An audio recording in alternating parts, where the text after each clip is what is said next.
সকলোকে নমস্কাৰ জনাইছোঁ। তো আজি এটা বিশেষ কথা লৈ আমি অনলাইন আহিছোঁ।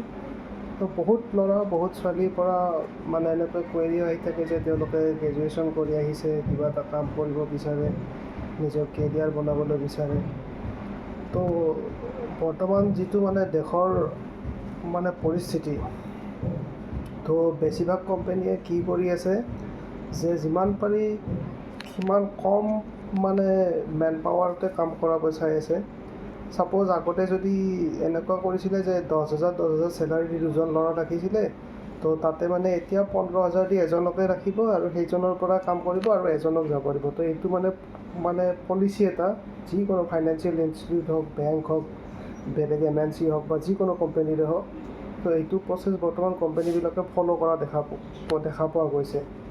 আৰু নন পাৰফৰ্মেঞ্চৰ ওপৰত ভিত্তি কৰিতো বহুতকে এনেকুৱা PIPত ৰখা গৈছে বা এনেকুৱা ল'ৰা ছোৱালী বহুতকে নিজৰ কামো এৰি দিব লগা হৈছে। তো আনএমপ্লয়মেণ্ট আকৌ বাঢ়ি গৈ আছে।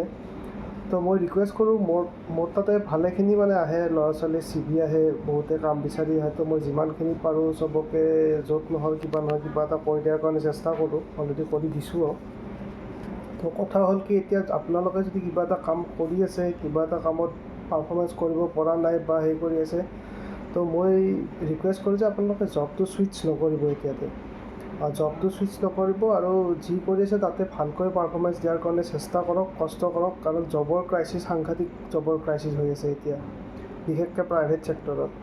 গতিকে ইণ্ডিয়াৰ যিকোনো প্ৰাইভেট ছেক্টৰতে হওক, আপোনাৰ MNC হওক বা ফাইনেন্সিয়েল ইনষ্টিটিউটে হওক, বেংকেই হওক বা যিকোনো এনি ছেক্টৰ, তো ভালকৈ কাম কৰক। য'ত কৰি আছে নিজৰ পাৰফৰ্মেঞ্চ দিয়াৰ কাৰণে চেষ্টা কৰক। কাৰণ এবাৰ যদি হাতৰ পৰা জব এতিয়া এই সময়ত গুচি যায়, তো আপুনি নেক্সট কোনো জব নাপাব। আৰু যদি আপুনি বেটাৰ অপৰচুনিটি পাইছে, তেতিয়াহ'লে ইমিডিয়েট জইন কৰক।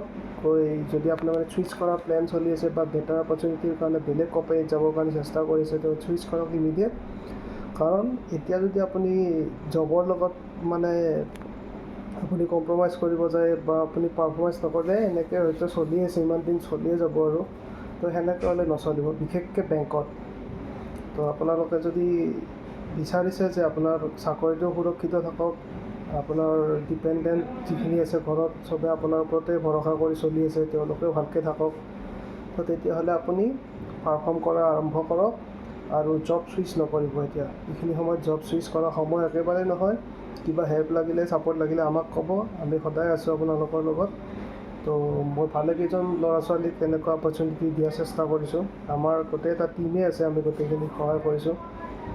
তো ভালকৈ কৰক। আৰু যদি আপুনি পাৰফৰ্ম কৰিব পৰাও নাই, তথাপিও জব ছুইচ কৰাৰ চেষ্টা নকৰিব, ভালকৈ চেষ্টা কৰক, যাতে কামটোও থাকে আপোনাৰ আৰু আপোনাৰ এটা মান্থলি ৰেগুলাৰ ইনকাম আহিও থাকে। গতিকে সকলোকে শুভেচ্ছা জনাইছোঁ, ভালকৈ কৰক। বহুতে অৰ্থনীতিৰ অৱস্থা বেয়া আমাৰ এতিয়া, তো এতিয়া জব ছুইচ নকৰিব। Thank U.